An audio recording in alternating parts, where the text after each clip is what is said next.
আসসালামু আলাইকুম রাহমাতুল্লাহি ওয়া বারাকাতুহু। সুপ্রিয় সম্মানিত দর্শক ও শ্রোতা, আশা করি মহান রব্বুল আলামিনের দয়ায় ও রহমতে আপনারা সকলেই ভালো আছেন। সুপ্রিয় সম্মানিত দর্শক ও শ্রোতা, আজকে বিশ্বনবী হযরত মুহাম্মদ সাল্লাল্লাহু আলাইহি সাল্লামের জীবনী থেকে একটি ঘটনা বর্ণনা করব। ঘটনার শিরোনাম হচ্ছে হযরত হাসান রাদিয়াল্লাহু তাআলা আনহু এর জন্ম। আশা করব ঘটনাটি শেষ পর্যন্ত শুনবেন।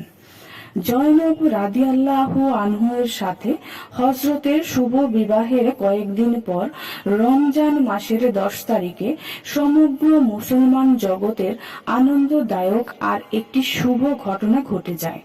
আমরা জানি যে হযরতের কোনো পুত্র সন্তান ছিল না, সুতরাং তাকে লাকান্তর প্রাপ্তির পর কে মুসলমান গোত্রের নেতৃত্ব পদ গ্রহণ করবেন এ নিয়ে অনেকের অন্তরে নানা রকম চিন্তার উদয় হতো। অবশেষে জয়নাবের সাথে বিবাহের কিছুদিন পর হযরতের প্রিয়তমা কন্যা ফাতেমা রাদিয়াল্লাহু তাআলা আনহারের একটি পুত্র সন্তান জন্মগ্রহণ করলেন। ফাতেমা রাদিয়াল্লাহু তাআলা আনহার এর স্বামী হযরত আলী রাদিয়াল্লাহু তাআলা আনহু এই শুভ সংবাদ হযরত রাসূল করিম সাল্লাল্লাহু আলাইহি ওয়াসাল্লামের নিকটে প্রেরণ করলেন। তিনি অতিশয় আনন্দিত হয়ে অবিলম্বে জামাতা গৃহে গমন করলেন এবং সেই নবজাত কুমারকে বক্ষে ধারণ করে শিশুর কর্ণে আজান আবৃত্তি করত, তাকে আশীর্বাদ করেন।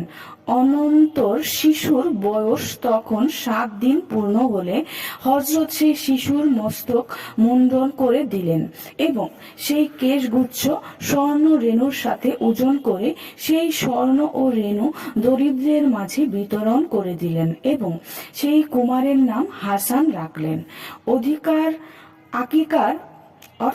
আকিকার নামকরণ উপলক্ষে হযরত মদিনার প্রত্যেক মুসলমান অধিবাসীকে নিমন্ত্রণ করে প্রচুর পরিমাণে রসনা তৃপ্তিকর নানাবিধ ভোজ্য পানীয় দ্বারা সবার পরিশোধ সাধন করেন।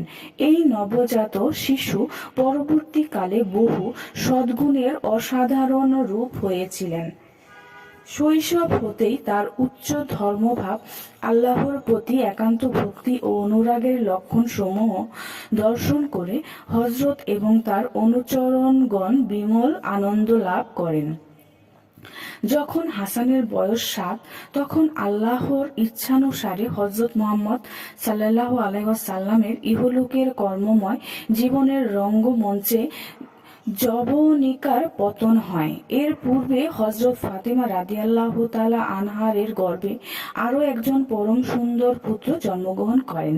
সেই নবজাত শিশুর আলোকে সামান্য রূপ রাশি দর্শন করে হযরত তার নাম হুসাইন রেখেছিলেন।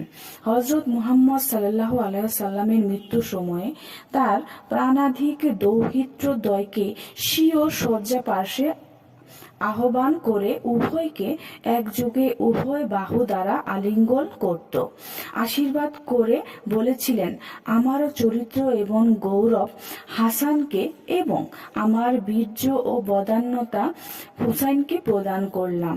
বাস্তবিকই হযরতের এই আশীর্বাদ অক্ষরে অক্ষরে সত্যে প্রতিফলিত হয়েছিল। হাসানের শান্ত এবং প্রিয় দর্শন মূর্তি প্রবল ধর্মানুরাগ দর্শনে ও ধীরে গম্ভীরে অথচ মধুর বচন শ্রবণে সবারই স্মৃতিপটে প্রতিম্বিত হয়।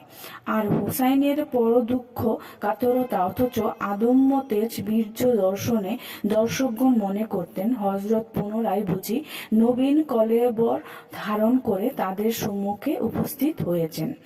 সুপ্রিয় সম্মানিত দর্শক শ্রোতা, আশা করি ঘটনাটি ভালো লেগেছে। ঘটনাটি যদি ভালো লেগে থাকে অবশ্যই চ্যানেলটি সাবস্ক্রাইব করবেন, লাইক করবেন, কমেন্ট করবেন এবং বেশি করে শেয়ার করে দিবেন। সবাই ভালো থাকবেন। আল্লাহ হাফেজ।